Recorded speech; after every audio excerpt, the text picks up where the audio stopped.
خلق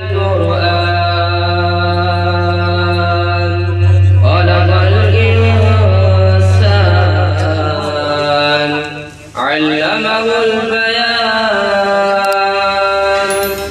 الشمس والقمر بحسبان والنجم والشجر يسجدان والسماء رفعها ووضع الميزان ألا تطغوا في الميزان وأقيموا الوزن بالقسط ولا تخسروا الميزان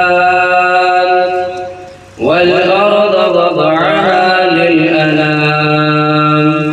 فيها فاكهة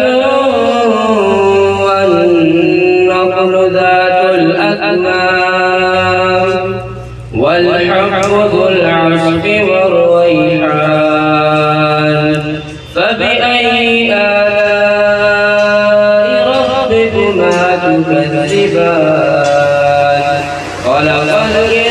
الإنسان من صلصال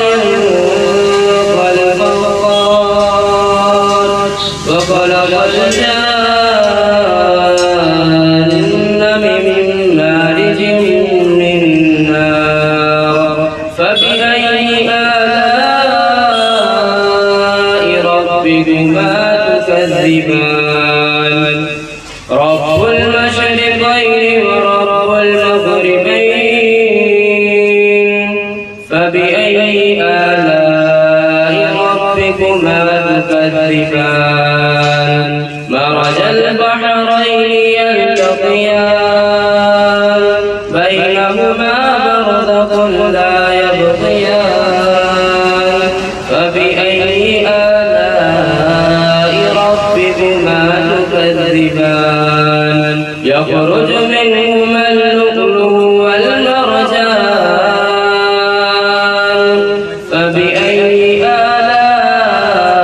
آلاء ربكما تكذبان وله الجوار المنشآت في البحر كالأعلام